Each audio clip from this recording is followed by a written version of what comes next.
எந்த தைரியத்துல இந்த வீடு தேடி வந்தீங்க? செல்வம் தானே இவன், ஒரு இழிச்சவன், ரோஷம் கட்டவன், எவ்வளவு அவமானப்படுத்தினாலும் பழசெல்லாம் மறந்து மறுபடியும் பழையபடி உறவை வச்சு பண்ணிச்சிங்களா? உங்க பொண்டாட்டி என்ன எவ்வளவுலாம் அவமானப்படுத்தினாங்க? மருமகன் கொஞ்சமாவது மரியாதை கொடுத்தாங்களா?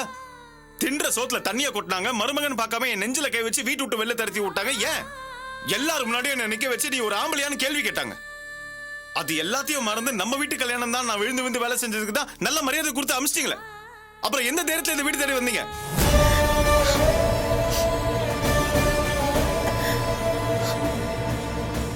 அர்ச்சனா அப்பவே படிச்சு படிச்சு சொன்னா நம்ம இந்த கல்யாணத்துக்கு போவானா அங்க நம்மளுக்கு சரியான மரியாதை கிடைக்காதுன்னு. நான் தான் முட்டாள்தனமா குடும்பம் பாசம்னு நினைச்சிட்டு கிளம்பி வந்தேன். ஆனா எல்லாத்துக்குமே ஒரு எல்லை இருக்கு. அந்த எல்லையை தாண்டி நான் பட்டதெல்லாம் போதும். கட்டிக்கு போறவ மேல ஒரு அடி விழுந்ததும் காவி அப்படி பொங்கிட்டு வந்தா. ஆனா எனக்கு மாமனார் மாமியார் மச்சான் எல்லா உறவும் இருந்தோம். ஒருத்தராவது வந்து நின்னீங்களா? வரல. என் பொண்டாட்டி மட்டும் தானே வந்தா. எனக்கு அவ ஒருத்தி போதும். நடந்தது எல்லாத்தையும் மன்னிப்போம் மறப்போம் நினைச்சிட்டு போறதுக்கு நான் ஒன்னும் பழைய செல்வம் கிடையாது. புருஷ மேல ஒரு அடி விழுந்ததும் அர்ச்சனாக்கு ரோஷம் வந்து அவனை திருப்பி அடிச்சால, அது மட்டும் தான் நிஜம். என் பொண்டாட்டிக்கு இருக்க ரோஷம் எனக்கு இல்லைன்னா அப்புறம் நான் என்ன ஆம்பளை?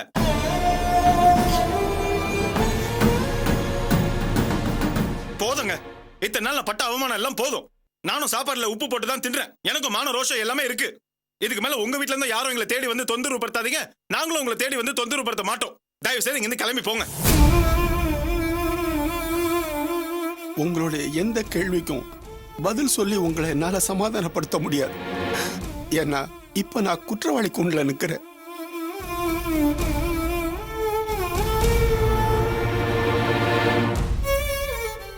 நான் இப்ப எதுக்காக வந்தேன்னா, நேத்திக்கு எங்க அக்கா அர்ச்சனாவை பார்த்து உனக்கு அம்மா மேல தானே கோபம், அப்பா மேல எந்த கோபம் இல்லையே, அதனால அப்பாவை வந்து 4 வார்த்தை ஆறுதலா பேச சொல்றேன்னு சொன்னா. அதுக்கு அர்ச்சனா எந்த மறுப்பும் சொல்லல. அதனாலதான் அர்ச்சனாவை பார்த்து 4 வார்த்தை ஆறுதலா பேசிட்டு போலான்னு வந்தேன். நேற்று ராத்திரி நான் ஷெட்லேயே தங்கிட்டதுனால உங்க அக்கா வந்துட்டு போன விஷயம் எனக்கு தெரியல. வீட்டுக்கு வந்து சொந்தக்காரங்க பெரியவங்க முன்னாடி முகத்துக்கு நேரம் எப்படி சொல்றதுங்கிறதுக்காக அர்ச்சனா ஏதோ அப்படி சொல்லியிருப்பா. அதனால அவங்க அதை தப்பா நினைச்சிட்டு உங்ககிட்ட வந்து ஏதோ வளரி இருக்காங்க. ஏன் அர்ச்சனா, நேத்து நீ எதுவுமே பேசாம அமைதியா இருந்ததுனால உங்க அத்தை அப்படி தப்பா நினைச்சிட்டாங்க பாத்தியா? எதுவா இருந்தாலும் பட்டு பட்டு முகத்துல அரைச்ச மாதிரி சொல்லிடணும். இப்ப நீயே உன் வாயில இவர் எங்க போக சொல்லு, போயிடுவாரு.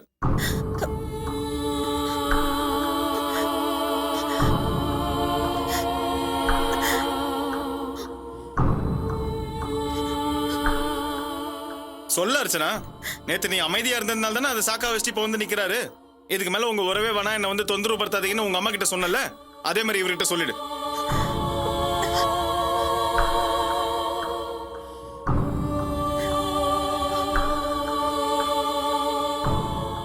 வேண்டாம் மாப்ள, வேண்டாம். அர்ச்சனா வாயால அப்படி ஒரு வார்த்தையை சொல்ல வேண்டாம். அதை தாங்கிக்கிற சக்தி எனக்கு இல்ல.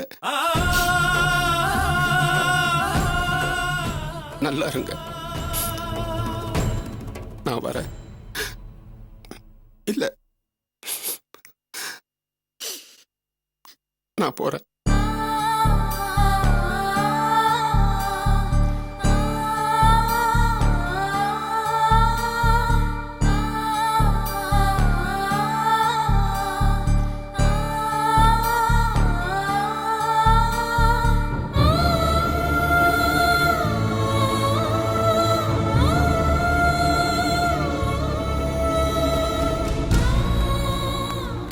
செல்வம், செல்வம், என்னப்பா நீ? நிதானத்துக்கும் பொறுமைக்கும் மற்றவங்களுக்கு எடுத்துக்காட்டா இருக்கிறவன் நீயே உன் மாமனாரை இப்படி அவசரப்பட்டு பேசிட்டியப்பா. ஏதோ சம்பந்தியமாக உன்னை பல சந்தர்ப்பங்களில் அவமானப்படுத்தி பேசியிருக்காங்க. அதனால தான் அன்றைக்கி அவங்க ஆஸ்பத்திரிக்கு வந்தப்போ நானே அவங்கள சத்தம் போட்டு அனுப்பிச்சேன். ஆனால் வீடு தேடி வந்த மனுஷனை இந்த அளவுக்கு பேசினது எனக்கே ரொம்ப சங்கடமாக இருக்குப்பா. உப்ப தின்னவன் தண்ணி குடிச்சுதான் ஆகணும்.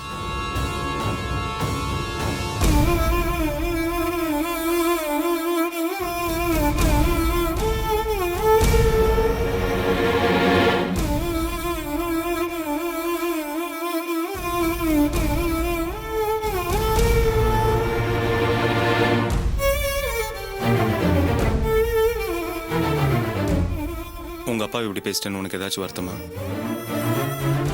வருத்தத்தை விட எனக்கு குழப்பம் தான் அதிகமா இருக்கு. எங்க அம்மா உன்னை எவ்வளவு அவமானப்படுத்திருக்காங்க. அப்ப கூட உனக்காக நான் கோவப்பட்டு தான் பேசியிருக்கேன். நீ என்ன சமாதானப்படுத்திருக்க. ஆனா இப்போ ஒரு பாவமா அறியாத எங்க அப்பாவை ஏன் இப்படி அவர் மனசை நோகடிச்ச? நான் எது செஞ்சாலும் அதுக்கு ஒரு காரணம் இருக்கும்னு உனக்கு தெரியும்ல. அதுதான் என்ன காரணம்? உங்க அண்ணி என்ன தேடி ஷெட்டுக்கு வந்தாங்க. எங்க அண்ணி ஷெட்டுக்கு வந்தாங்களா? ம். அவங்க என்கிட்ட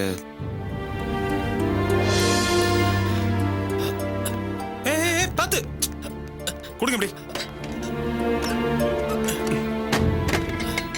எதுக்கு இந்த வேலைலாம்? இப்பதான் ஆஸ்பத்திரியில இருந்து வந்தீங்க. ஒரு 2 நாள் ரெஸ்ட் எடுத்துட்டு அதுக்கப்புறம் வேலைக்கு வாங்கன்னு சொன்னல. எனக்காக கல்யாணத்துக்கு வச்சிருந்த காசெல்லாம் செலவு பண்ணிட்டீங்க. இதெல்லாம் ஒரு கஷ்டமா? உங்களுக்காக உயிரே கொடுப்பனே. பரவாயில்லண்ணே, இதெல்லாம் ஒரு வேலையா? சரி, அதெல்லாம் இருக்கட்டும். இருந்தாலும் ஒரு 2 நாள் ரெஸ்ட் எடுத்துட்டு அதுக்கப்புறம் இந்த வேலையெல்லாம் பார்க்கலாம்ல. அண்ணா உங்களை தேடி வந்திருக்காங்கண்ணே.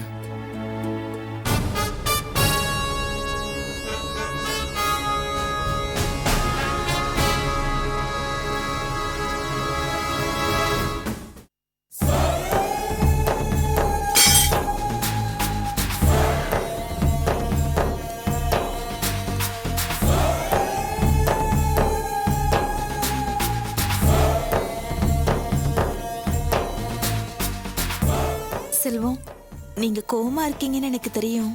தயவு செஞ்சு நான் எதுக்காக வந்திருக்கேன்னு தெரிஞ்சுக்கோங்க. போன்னு மட்டும் விரட்டிடாதீங்க. தேடி வந்தவங்களை விரட்டி அனுப்புற அநாகரிகமான பழக்கம்லாம் எனக்கு கிடையாது. என் பெரியப்பா என்ன அப்படி வளர்க்கல. இருந்தாலும் உங்க விஷயத்துல அப்படி நடக்காம பாத்துக்கோங்க. ஆமா, நான் தான் வேண்டாதவனாச்சே. எதுக்காக என்ன தேடி இவ்வளவு தூரம் வந்தீங்க? நான் உங்ககிட்ட ஒரு உதவி கேட்டு வந்திருக்கேன். நாங்க தான் எந்த ஒட்ட வேணாம் உறவு வேணாம்னு எல்லாத்தையும் உதறி தள்ளிட்டு வந்துட்டோம்ல. அப்புறம் இப்போ வந்து உதவினா என்ன அர்த்தம்? இப்ப சொன்னீங்களே ஒட்டும் வேணாம் உறவும் வேணான்னு, அது எப்பவும் நிரந்தரமா இருக்கணும்னு தான்.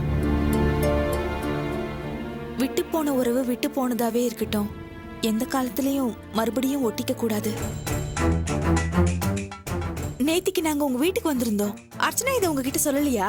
நேத்து நைட்டு ஷெட்ல வேலை அதிகமா இருந்ததுனால இங்கேயே படுத்து தூங்கிட்டேன். காலையில இருந்து இன்னும் வீட்டுக்கு போல. ஓ, அதனாலதான் நாங்க வந்தது உங்களுக்கு தெரியல போல இருக்கு. நானும் கோயம்புத்தூர் பெரியம்மாவும் அர்ச்சனாவை பாக்குறதுக்கு உங்க வீட்டுக்கு போயிருந்தோம். அவங்க எதுக்காக வந்தாங்க? ஏதேதோ பிரச்சனை எல்லாம் ஆயிடுச்சு. அதையே நினைச்சு அத்தை அழுதுகிட்டு இருக்காங்க. மாமா வேற வேதனைப்பட்டுட்டு இருக்காரு. அதனாலதான் கோயம்புத்தூர் பெரியம்மாவை வச்சு அர்ச்சனா கிட்ட சமாதானம் பேசுறதுக்காக வந்தோம். மாமாவோட அருமை பெருமையெல்லாம் சொன்ன பிறகு அர்ச்சனாவோட கோவம் கொஞ்சம் தணிஞ்சு போச்சு. இன்னும் கொஞ்ச நேரத்துல மாமா போய் அர்ச்சனாவை பார்க்க போறாரு. அர்ச்சனாவை பார்த்து பேசி சமாதானம் ஆன பிறகு எங்க மறுபடியும் குடும்பத்தோட ஒட்டு உறவாயிடுமோன்னு எனக்கு பயமா இருக்கு செல்வம். அர்ச்சனாவும் அவங்க அப்பாவும் சமாதானம் ஆனா நீங்க எதுக்காக பயப்படணும்? ஐயோ, அர்ச்சனா சமாதானமாயி எங்களோட சேர்றது எனக்கு சந்தோஷம்தான். இருந்தாலும் என்ன பண்றது, எங்க துரதிர்ஷ்டம். சரின்னு ஏடா குடமான ஒரு மாப்பிள்ளை எங்க குடும்பத்துக்கு வந்து சேர்ந்திருக்காரே. ஏன் அவருக்கு என்ன? என்ன பண்றது, வேண்டாத பொண்டாட்டி கைப்பட்டாலும் குத்தம் கால் பட்டாலும் குத்தங்கிற மாதிரி எல்லாத்துக்கும் குறை கண்டுபிடிக்கிறாரு. வீண் வைராகியம் வேற பாக்குறாரு. அவர் வீட்டுக்கு சாப்பிட வந்தப்போ அத்தை அர்ச்சனாவை ஹாஸ்பிட்டல்ல பாக்க போயிருக்கிற விஷயம் அவருக்கு எப்படியே தெரிஞ்சு போச்சு. சாப்பிடாம கோச்சுக்கிட்டு அவர் போயிட்டாரு. பின்னாடியே காவ்யாவும் கோச்சுக்கிட்டு போயிட்டா. அப்படியா? அபார்ஷனான அர்ச்சனாவை ஹாஸ்பிட்டல்ல பார்க்க போனதுக்கே கோச்சுக்கிட்டு போன. சரி, மறுபடியும் சமாதானமாயி அர்ச்சனாவோட ஒட்டு உறவு இருக்குன்னு தெரிஞ்சதுன்னா காவியாவை வச்சு வாழ மாட்டேன்னு வீட்டுக்கு திருப்பி அனுப்பிட்டா என்ன பண்றது? அத நினைச்சாதான் செல்வம் பயமா இருக்கு. கல்யாணத்துக்கு அப்புறம் ஒரு பொண்ணுக்கு புருஷன் வீடுதான் உலகம். அண்ணியும் அம்மாவும் ஒண்ணுன்னு சொல்லுவாங்க. அந்த அம்மா ஸ்தானத்துல இருந்து காவியா வாழ்க்கை நல்லா இருக்கணுங்கிறதுக்காகத்தான் நான் இப்ப உங்ககிட்ட பேசிட்டு இருக்கேன். நீங்க காவியாவுக்கு எவ்வளவோ நல்லதெல்லாம் பண்ணிருக்கீங்க. காவியாவோட வாழ்க்கை பாழாகிறதுக்கு நீங்களும் அர்ச்சனாவும் ஒரு காரணமாயிடக்கூடாது. அதனால விட்டு போன உறவு விட்டு போனதாவே இருக்கட்டும். மறுபடியும் ஒட்ட வைக்க வேண்டாம். மாமா போய் அர்ச்சனாவை பார்த்து பேசி அதனால அர்ச்சனா மனசு மாறி எல்லாரும் ஒன்னாயிட்டா காவியாவோட வாழ்க்கைக்கு தான் ஆபத்து. இன்னும் கொஞ்ச நேரத்துல மாமா போய் அர்ச்சனாவை பார்த்து பேச போறாரு. நீங்க தான் அது நடக்காம பாத்துக்கணும். காவியாவோட வாழ்க்கைக்காக ப்ளீஸ். யாரோட வாழ்க்கையும் என்னாலையும் அர்ச்சனாவாலையும் கெட்டு போவாது. நீங்க பயப்படாதீங்க. சரி, நான் வந்து உங்களை பார்த்துட்டு போன விஷயம் யாருக்கும் தெரிய வேண்டாம். நீங்க சீக்கிரமா வீட்டுக்கு போய் மாமா அர்ச்சனாவை பார்த்து பேசாம தடுத்துருங்களேன். நான் வரேன் செல்வம்.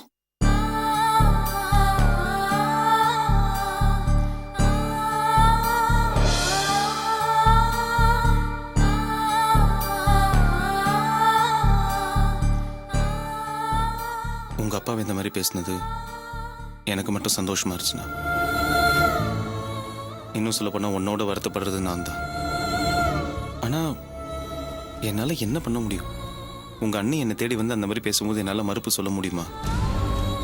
ஆரம்பத்துல இருந்தே காவியோட வாழ்க்கையில் நம்மளால எந்த பிரச்சனையும் வரக்கூடாதுன்னு நான் சொல்லிட்டு இருந்தேன்னு உனக்கு நல்லாவே தெரியும். அப்புறம் இப்ப மட்டும் எப்படி அர்ச்சனா? அதனால தான் உங்க அப்பா கிட்ட அந்த மாதிரி பேசிட்டேன். என்ன மன்னிச்சிரும். மனசளவுல கூட மத்தவங்களுக்கு கெடுதல் நினைக்காத நீ எங்க அப்பா கிட்ட அவ்வளவு கோவமா பேசினதை கூட நல்லதுக்கு தானே புரிஞ்சுக்காம நான் தான் ரொம்ப குழம்பி போயிட்டேன். அதுக்கு நீதான் என்ன மன்னிக்கணும்.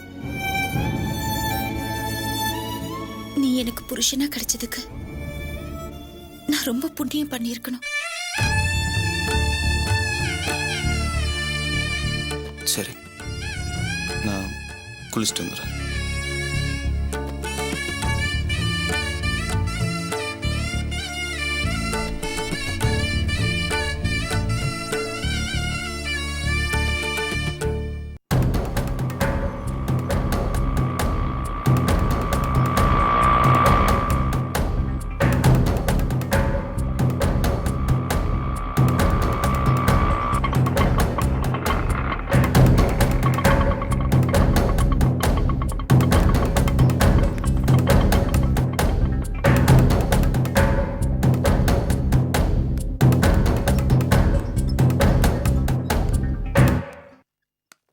எஸ் ரூம் வேணும். அப்படியா? இந்த ரிஜிஸ்டரில் உங்கள் அட்ரஸ் எழுதுங்க சார்.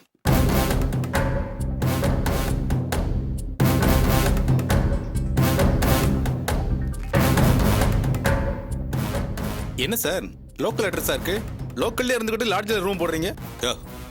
எனக்கு கேள்வி கேட்டால் பிடிக்காது. இந்த லாட்ஜோட ஓனர் லயன் சீனிவாசன் தானே? ஆமாம் சார். நான் அவர்கிட்டே பேசிக்கிறேன். இந்த அட்வான்ஸ் சாவி எடு. இங்கே வாயா சார். சார் ரூம் நம்பர் 202 கூட்டிட்டு போ. சரிங்க சார். என்னை தேடி ஆளுங்க வருவாங்க, ரூமுக்கு அனுப்பு. Okay sir. வாங்க சார்.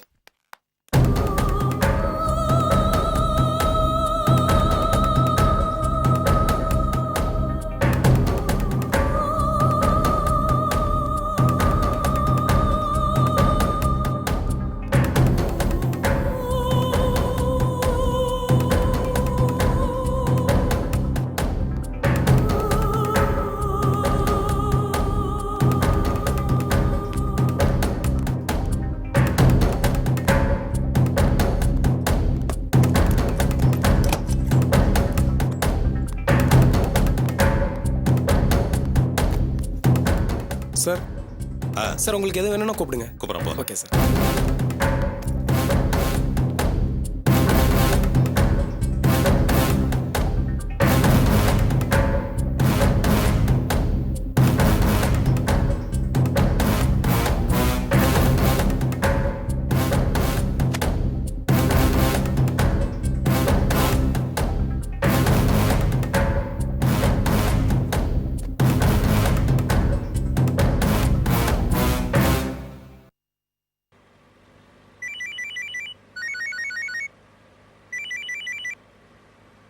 அண்ணே வணக்கண்ணே.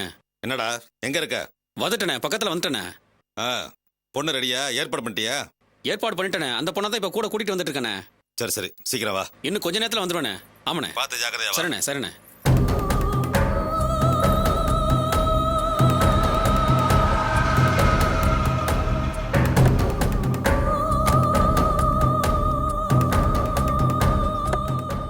ஏமா உள்ளே உட்காந்துருக்க? இறங்கி வா. நான் சொன்ன மாதிரி சார் சொல்றதெல்லாம் கேட்டுட்டு கரெக்டா நடந்துக்கிட்டீன்னா நீ நினைச்சதெல்லாம் நடக்கும். என்ன? வா.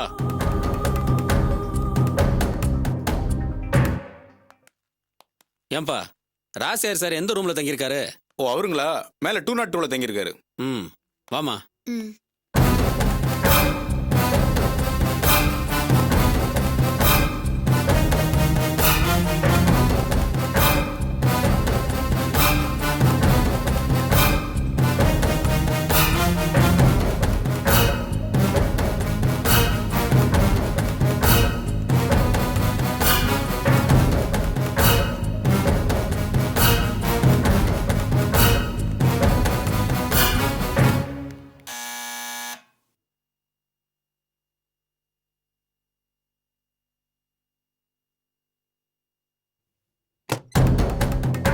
அண்ணா இந்த பொண்ணு தானே? Hello sir. ஆ, உள்ள வா. என்னடா நம்ம மேட்டர்லாம் சொல்லி தானே கூட்டிட்டு வந்த? சொல்லிட்டேனே, எல்லாத்தையும் சொல்லி தான் கூட்டிட்டு வந்திருக்கேன். நீங்க சொல்றபடி கரெக்டா நடந்துக்கும். ம், உட்கார்.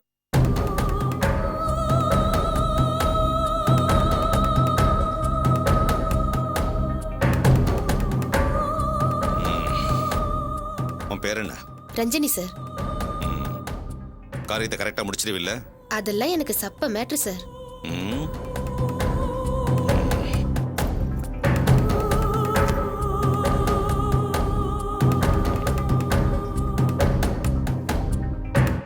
இதான் பையன், நல்லா பார்த்துக்க.